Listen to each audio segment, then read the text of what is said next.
Okay, yeah, well, we might as well get to the episode. Although, I should probably mention real quick. Yeah, also, like, I don't know if you heard about this. Yeah, they're making, like, Sukamon a whole new thing. Like, the Sukamon archetype is actually becoming real now. Sure, why not? Yeah. Because the whole thing is that it's like, I feel like I mentioned this a bit, but it's like the new set is like heavily referencing the like Digimon World games, like seemingly almost exclusively with some, Extras Wars support. So it's like you get Sukamon and he's just in the garbage pile with the fishing rod.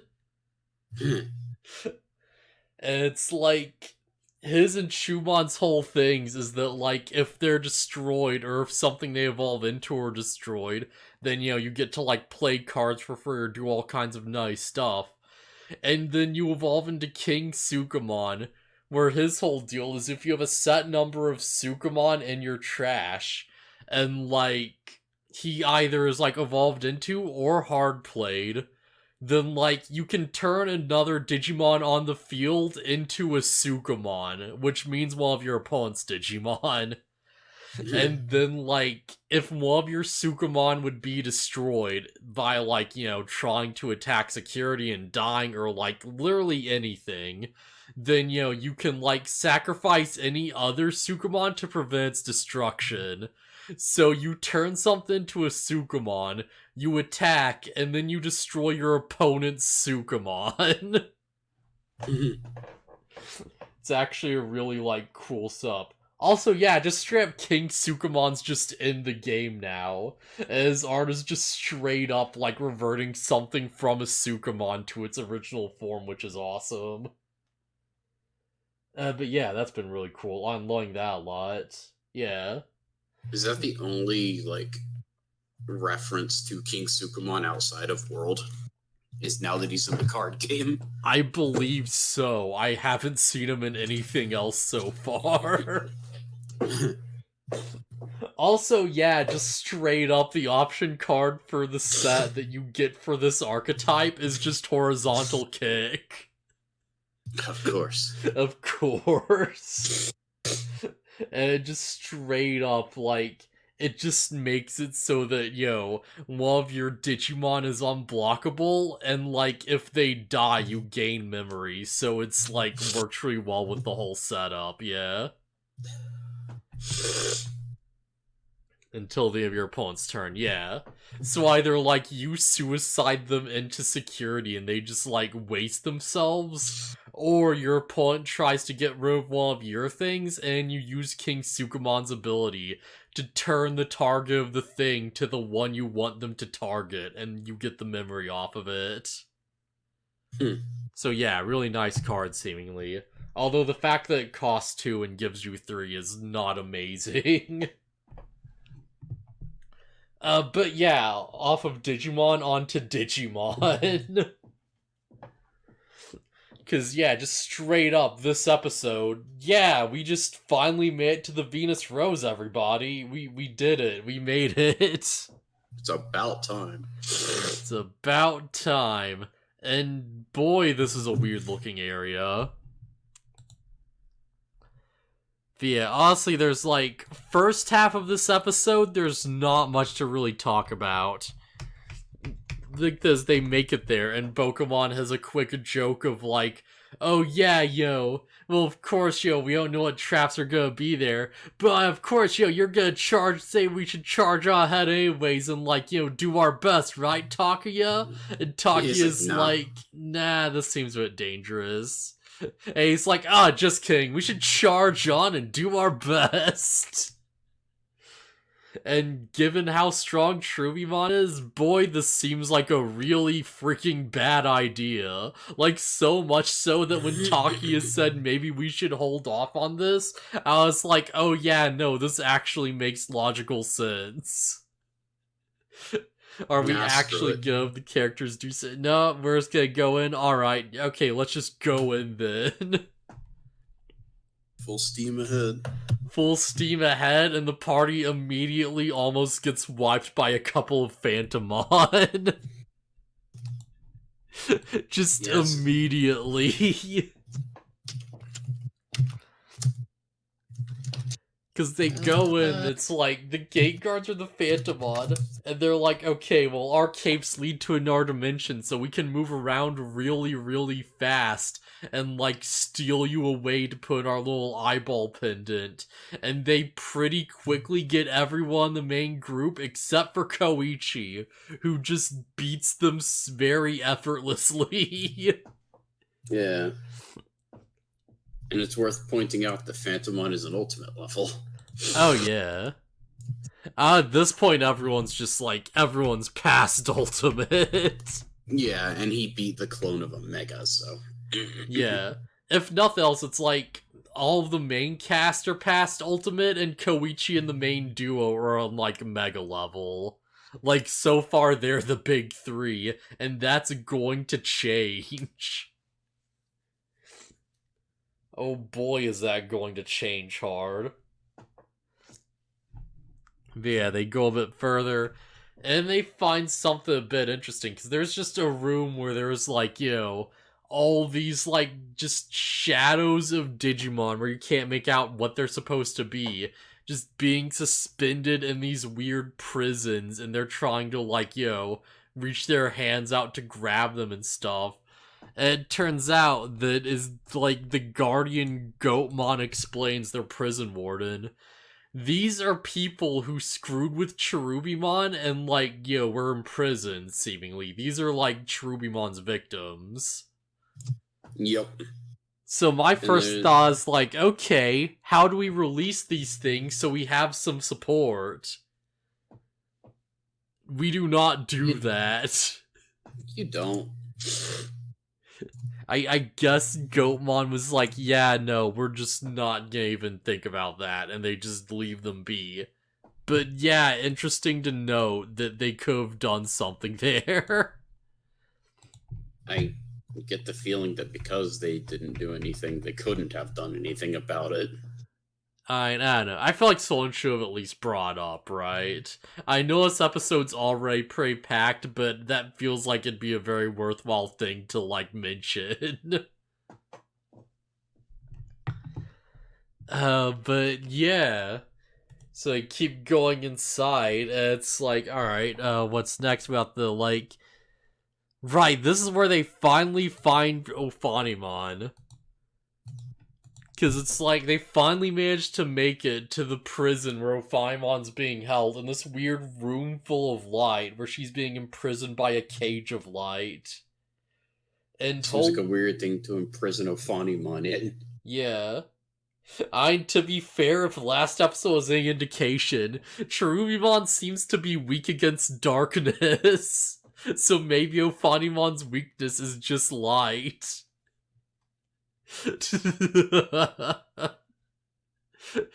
That might be how this works, actually. It makes no sense, but you know, nothing contradicts the theory. So light in Digimon games, light and dark usually beat each other. But Yes. what doesn't make sense is that Dark Cherubimon's a virus. Yes. Also, I never noticed, but yeah, Ophimon's helmet just straight up references, like, one of the biblical angels.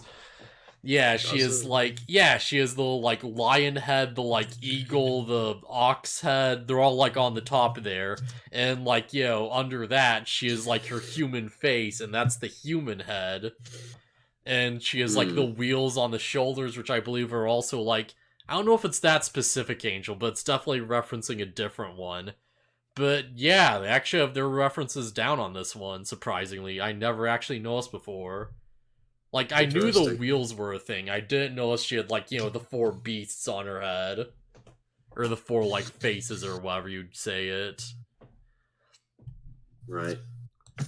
Also, I get this weird, like, you know, like, angelic, like, just music playing as she's, like, you know, revealed and stuff. Which makes sense, but it's like, oh, yeah, it feels weird we've never heard this before. This came out of nowhere. But yeah, so Phaimon just straight up gives us backstory, right? Yeah, so it's the backstory that I talked about way back when we started.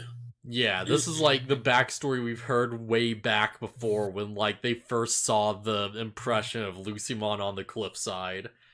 It's like, oh yeah, back in the past, like there's this big war between human Digimon, like Beast Digimon, and the Lucimon came and stopped the war and became like a ruler of the digital world, but then like, he became like a tyrant and he had to be stopped.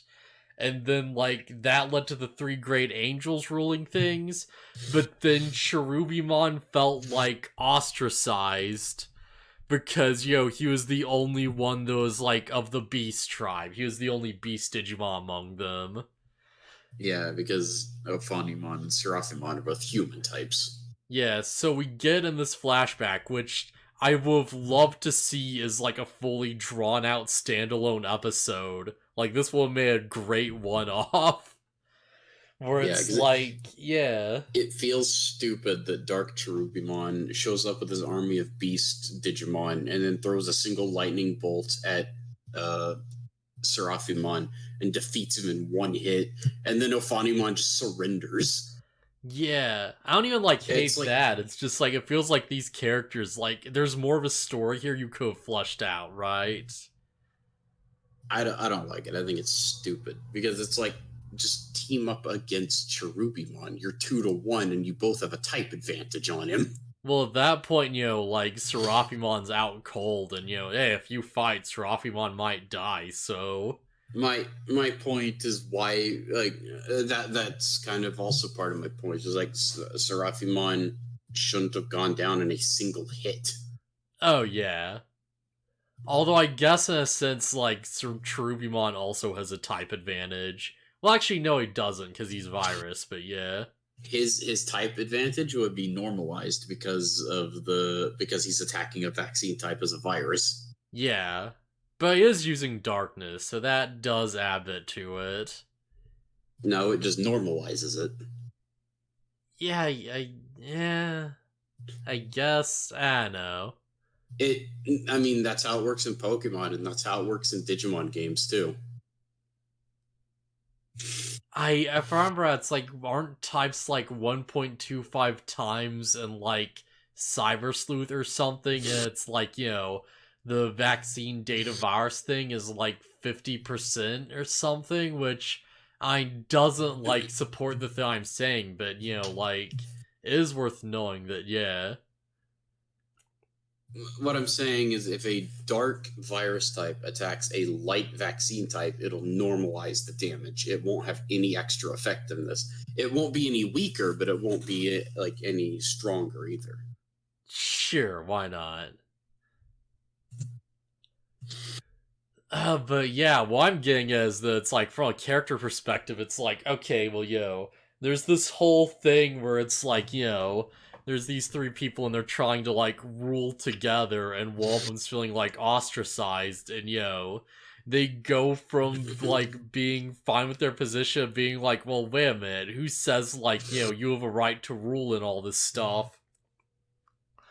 And it's like, this leads to, and I quote, misunderstandings, where Phaimon and Seraphimon would, like, meet up to talk about what to do, and Cherubimon would, like, watch them in secret and be like, oh, they're conspiring against me, what is this? Like, there's an entire story there that you could tell. You could make this, like, a really good WoW episode that really, like, explores these characters and their dynamics and stuff.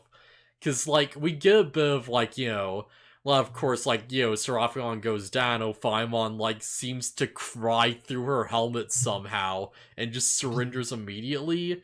But if we knew, like, what Seraphimon meant to her and what their relationship actually was, then, like, that hit way harder.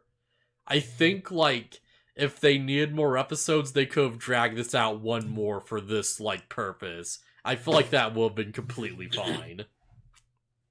Eh, I feel like I didn't need a whole episode exploring how it was before things went bad. I think this is feel about like all. that'd like have a lot of potential, yeah. I think it's stupid that like Seraphimon went down in a single hit and then Ophanimon just gives up. maybe if Cherubimon had reached there, and then it's just there's probably like there are probably more beast type Digimon than human Digimon. So just show the army like overwhelming them instead of Cherubimon took them out in one hit. Yeah. I'm like, the fact that there's Zenrai there at all is also kind of like a thing, isn't it? Cause it's like, here's the thing. I don't know how much you like really pay attention to this. We see the Beast Army. We don't get too good a look at the human army, but we see what the Beast Army is packing. And, yeah, I think Cherubimon has a bit of an advantage. Yeah, I didn't see specifically what Digimon were in it. Oh, there we go. Oh, yeah. Yeah, like, just show them getting overwhelmed by this. Instead of Cherubimon through a attack. I'm looking at this, I'm seeing what looks like a Grand Kawagamon, I'm seeing Sneemon, there's multiple Machine Dramon. Just like... Megadramon. Yeah, Gigadramon, like Valmon in the background. There's a couple, like, you know, there's 8mon, Gorillamon, of course. Somewhere off to the side, looks like that's Renamon in the yellow, like, under Cherubimon's left leg. And I'm seeing multiple Shogun Gekomon. Like, there's a Machine Dramon over there, just in the background. If that's a Renamon, that's a funky looking Renamon. Oh yeah, they're all really funky looking, but it's like, that's the thing, it's like some of them look like they're very generic monster shapes where I'm not sure what they're meant to be, if anything, and our ones are like very clearly meant to be specific Digimon. Yeah, the idea was just to show, look how big of an army he has. Yeah. Oh yeah, I didn't notice. That's like, yeah, like Melteramon up front. Yeah, in the front row. And I don't know what's behind him, but it looks like something. But yeah, we've got quite a few megas in here. I don't think Seraphimon stands much of a chance if they get overwhelmed. Yeah. Like, I'd get, like, a good look at what the human army had. I don't think we see a definition to be sure, but, like, all I could really make out was, like, maybe a dragon or something, and, like, Cherubimon does one move, and the humans seem to go down pretty immediately. Like, he does one lightning attack, and the human army seems to be pretty quickly demolished. Heck, Cherubimon has a move that he used on the kids where he summons like like he doesn't just throw one lightning spear, he summons like an entire storm. Yeah, he does that. So just, oh wait, is that what he does? Yeah, he uses that on him, except it's red for some reason. And you see the, hands coming up, seemingly, like, dying as he throws the spear. Like, it's not focused on too much, but it's like, yeah, it's there. Like, they seem to get, like, decimated. No, yeah, I remember seeing, like, all the lightning bolts, and then he throws the one, yeah. Yeah. To be fair, also, the red lightning bolt thing is what he's usually depicted as having. Yeah, I don't know why. Maybe it's because it was his clone, that's why it wasn't red. That would make sense, yeah. That's what I was thinking. But yeah, Cherubimon gets his whole army out here. And it's like, okay, I guess this is what counts as a beast Digimon, then Renamon is a beast. Like, just friggin' Machine Dramon is a beast. Okay, got it. 8mon, Gorillamon, yeah, they're beasts. Anything that's not explicitly human, I suppose. Yeah, I feel like machines and dragons should fall into their own categories, but Yeah, he might have, like, recruited outside of the Beast Tribe, honestly. I feel like that makes sense, yeah. Digimon who were like, oh yeah, we're definitely not human, so I guess we side with the beast side. Because the quote-unquote, like, human side also had, like, a dragon, so they're probably, like, recruiting outside their own groups a bit, but still, you know? The ones who don't strictly fall under the definition of, like, either one probably are just like, oh yeah, I believe with the ideology of this side. Yeah.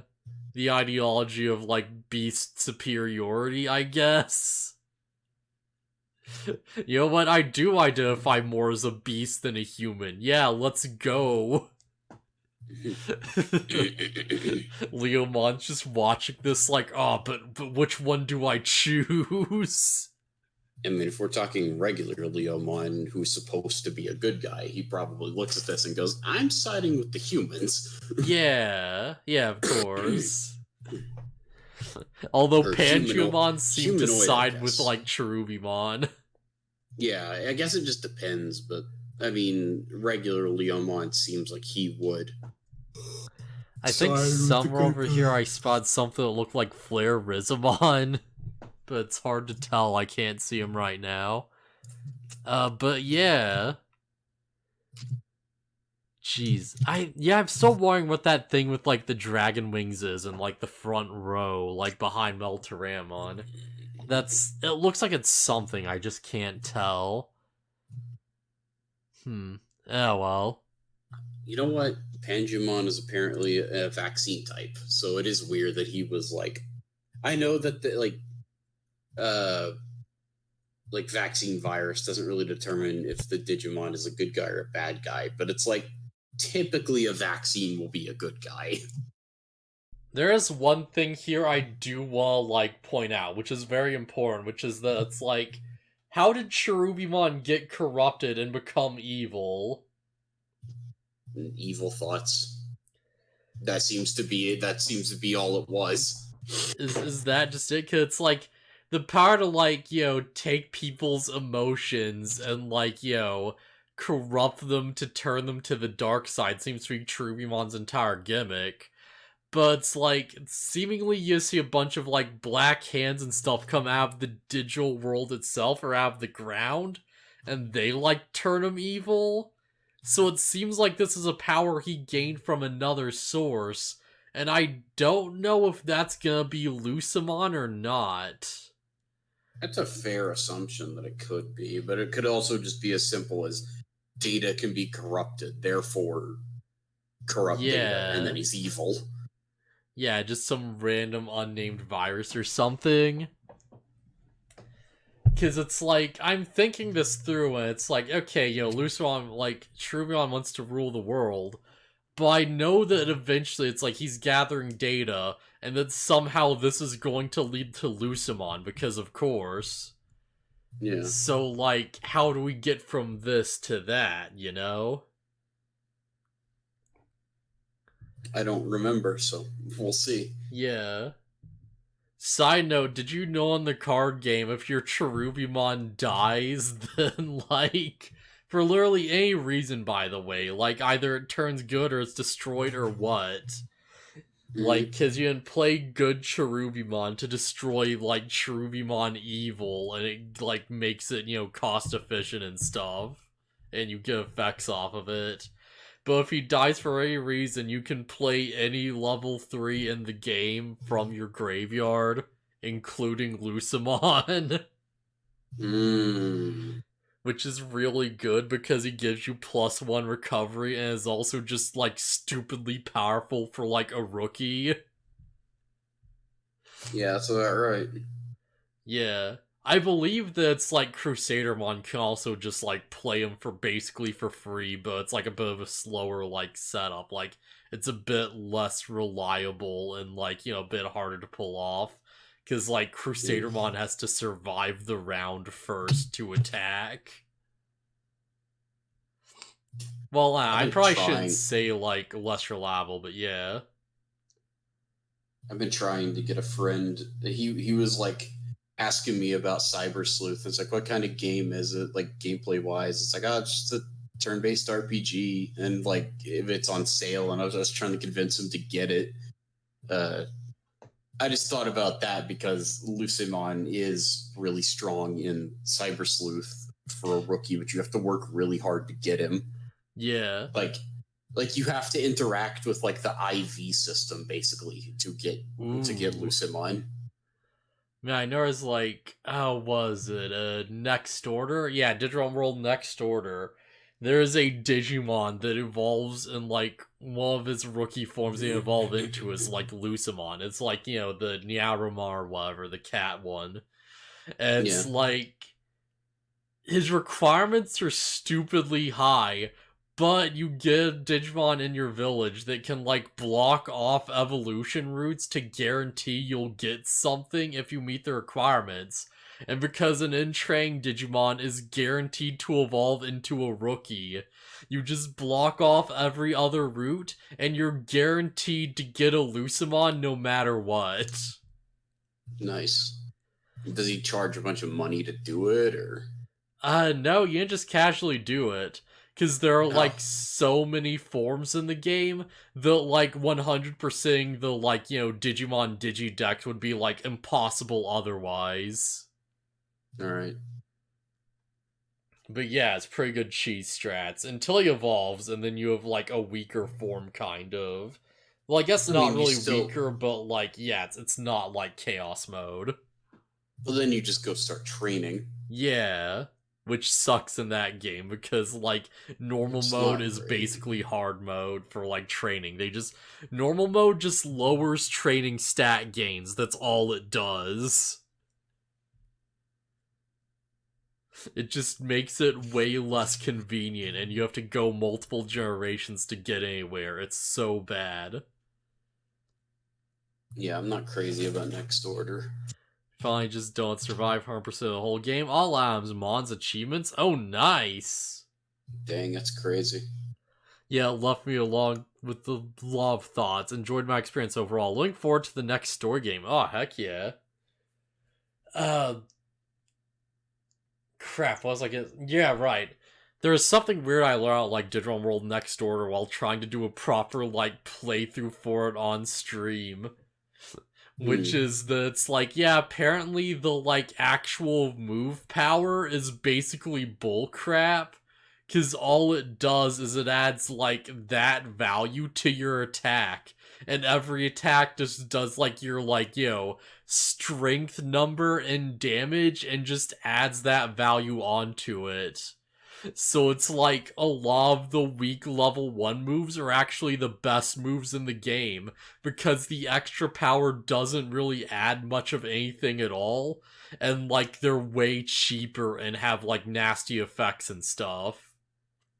There's one specific move where you fire out 3 shots in a row, and, like, because it hits 3 times, it does 3 times as much damage as any other move, including the big end game, like, ultimate darkness attacks of that, like, line.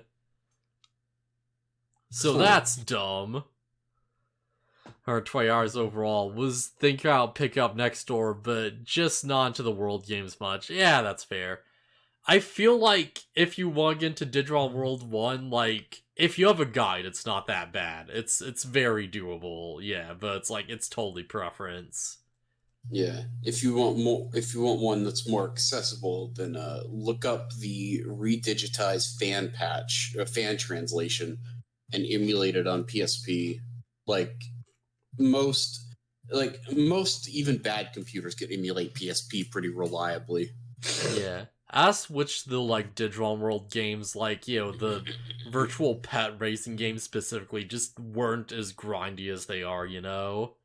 Because it Yeah, feels like you can just, like, spend, like, hours grinding up the perfect ultimate with the best stats possible, and you get into, like, one fight and it's still a slog that you have to heal spam through.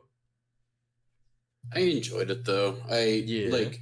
I don't know. It's rewarding getting to the ultimate, even if it's like I said, I got a Munzemon, and that's what I beat Digimon World with. And it's like, yeah, I took down a Machinedramon with Munzemon, and it felt cool. Yeah, it's rewarding. I like the games. There's just, like, yeah, there's something in me that really enjoys them. I really wish that, like, the enemy Digimon were, like, weaker, and that, like, more of your stats came from evolution specifically. Because the fact that it's, like, bounced around you, like, basically training until you were, like, about to die and then fighting something is kind of bullcrap. Yeah, but still, I prefer the world type games over just the standard turn based RPG ones. Yeah, I feel like if Digimon World 3 just had, like, fast travel, it would probably be, like, yeah, Like, not RC fast travel, like actual, like, teleportation, that would probably be one of, like, the best world games easily, from my perspective.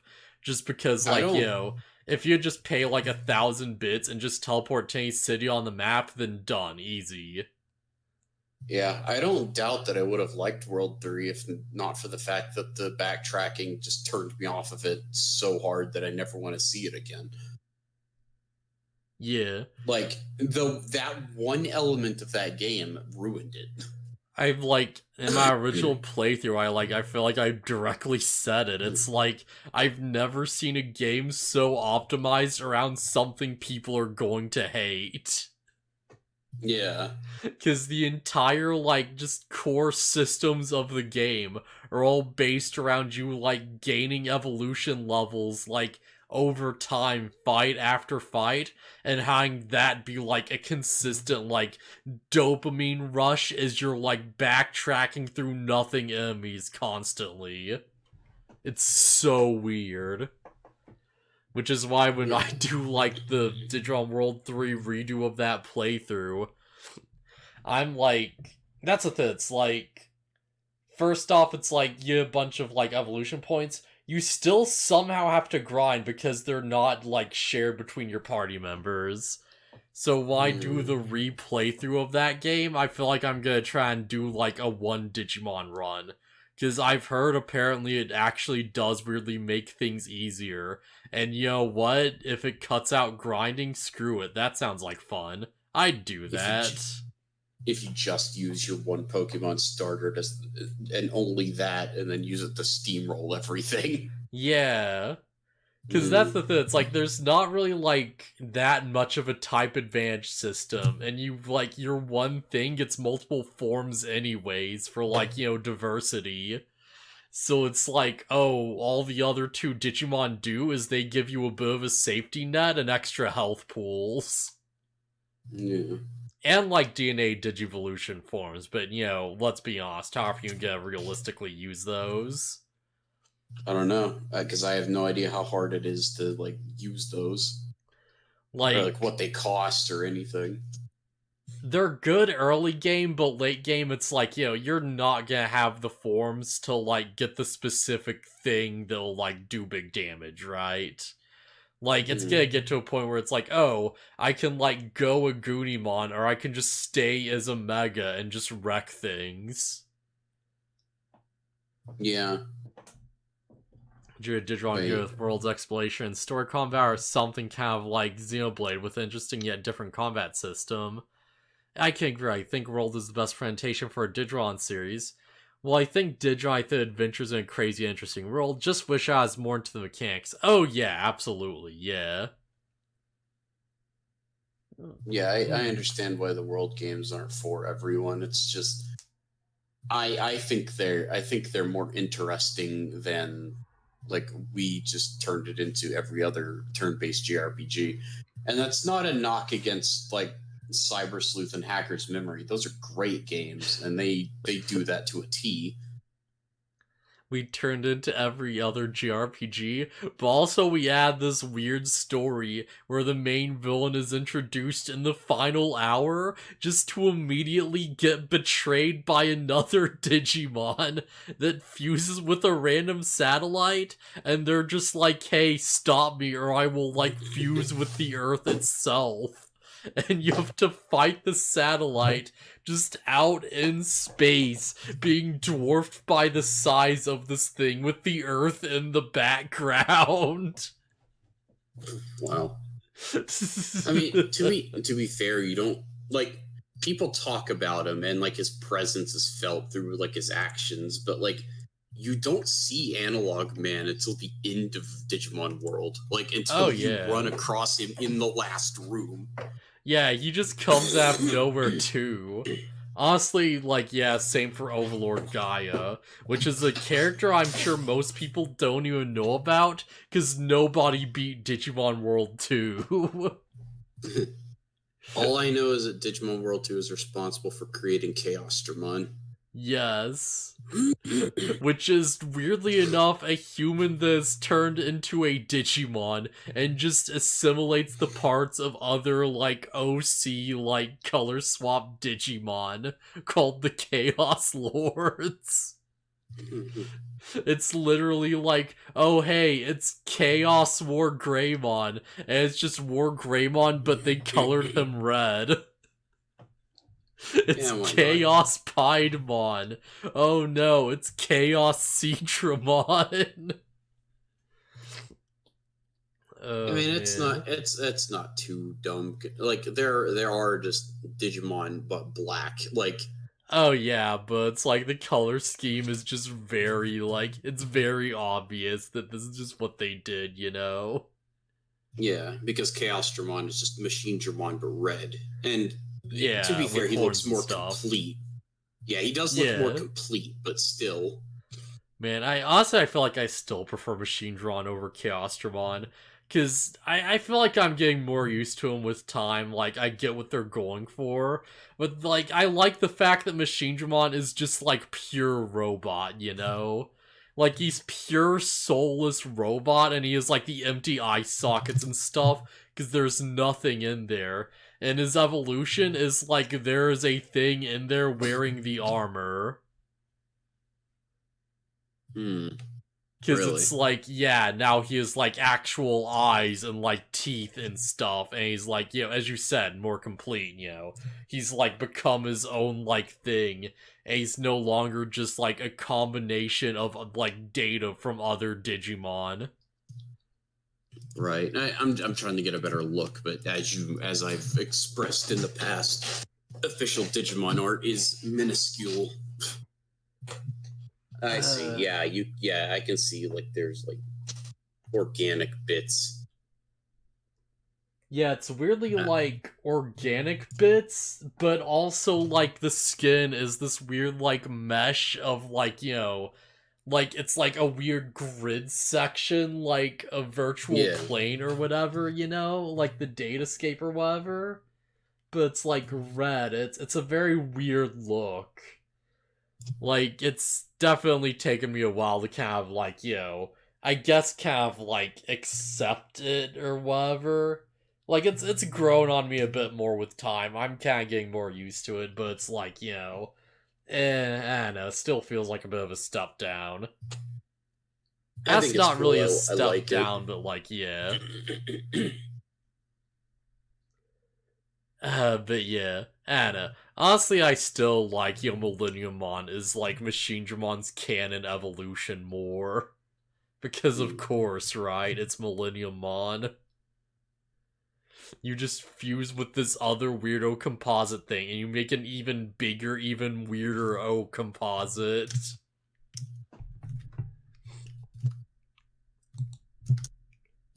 Oh, that being said, Chimeramon does kind of look cooler in a sense. But yeah, that's neither here nor there. Yeah, I don't know. Millenniummon's fine, but I think it's, as far as, like, if it's gonna not be full machine anymore anyways, I prefer Chaos Dramon. I guess that's fair, yeah. But yeah, as everyone's just hearing all this backstory and hearing about Funimon rant about Digimon designs for like 20 minutes, Cherubimon just appears. He's like, oh, you think I'm stupid? I let them find the spirits. They could bring them to me. Yeah, I mean, Cat does have a point. Like, I don't know why Phantomon was at the gate, although I guess that almost worked out pretty well, huh?